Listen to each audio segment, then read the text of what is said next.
দলীয় কর্মী ও সমর্থকদের সঙ্গে নিয়ে ভোট প্রচার করলেন বীরভূম লোকসভা কেন্দ্রের বিজেপি প্রার্থী দেবাশিস ধর।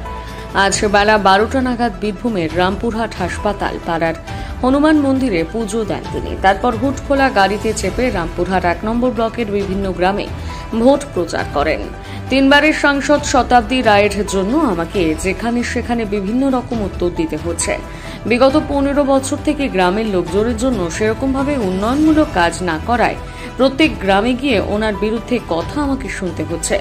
এরকমই জানালেন 2024-এর বীরভূমের বিজেপি প্রার্থী প্রাক্তন আইপিএস মাননীয় দেবাশিস ধর।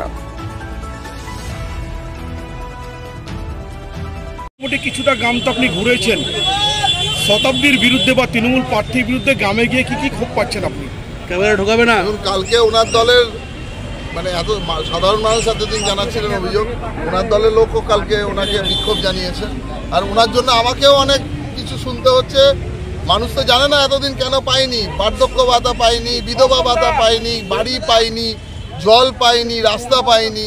তো মানুষ জিজ্ঞেস করছে, অনেক মানুষ তো বোঝে না, অনেক নিরীহ মানুষ আছে, যারা নিরক্ষর মানুষ আছে, বোঝেন না। তারা জিজ্ঞেস করছেন যে এটা আমরা কীভাবে পাবো। তো একটা সাংসদ যে 3 বার 15 বছরের সাংসদ হওয়ার পরেও যিনি এটুকু করতে পারেননি, তার জন্য আমার মনে হয়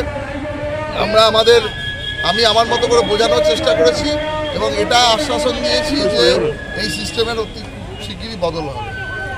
বহু মানুষের এখনো বাড়ি হয়নি, যারা সামনে বর্ষা আসছে, তৃণমূলের তরফ থেকে প্রচার করা হচ্ছে যে আবাস যোজনার বাড়ির টাকা আটকে রাখা হয়েছে। জেতার পর কি সেই টাকা আপনারা দেওয়ার ব্যবস্থা করবেন?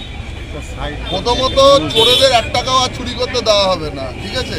টাকা দেওয়া হয় কাজ করার জন্য, এক তো টাকা দেয়নি, দিয়ে কাজ করেনি।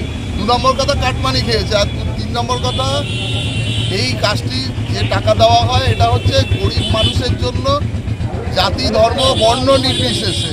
সেটা না করে যারা এত বড় পাষণ্ড, যে যারা মানুষের এই যে কেন্দ্রীয় সরকার যে টাকাটা পাঠানো, কেন্দ্রীয় সরকার স্ট্যাম্প মেরে দিয়েছে যে তৃণমূলের লোক, বিজেপির লোক, কংগ্রেসের লোক, সিপিএমের লোক, আইএসএফের লোক, কেন্দ্রীয় সরকার দিয়েছে যারা যেটার পাওয়ার যোগ্য তাকে সেটা দেওয়ার জন্য। সেটা না করে এইভাবে মানুষকে যে যারা কষ্ট দিয়েছে এবং মানুষের টাকা চুরি করেছে তাদের জন্য শুধু টাকা দেখুন, যার যেটা পাওয়ার প্রাপ্য এটা আমরা করবই, কিন্তু সঙ্গে যে ওগুলোকেও যথেষ্ট আইনি ব্যবস্থা নেওয়া হবে যাতে তাদের এগেনস্টে কঠোর পদক্ষেপ নেওয়া যায়। শতাব্দী রায় এত বড় বড় কথা বলছেন, ওনার যারা এরকম চুরি করেছে বা কাটমানি খেয়েছে, উনি তাদের এগেনস্টে কেন এফআইআর করেননি? তাদের কেন আইনি ব্যবস্থা নেননি? টাকার জন্য হয়ে আছে, উনি সেই চোরগুলোকে আগে ধরার ব্যবস্থা করেননি কেন? কেন্দ্রীয় সরকার কোনো এমন জায়গায় টাকা আটকায়নি, ফলস বিল বানিয়ে দিনের পর দিন সেই টাকাগুলোকে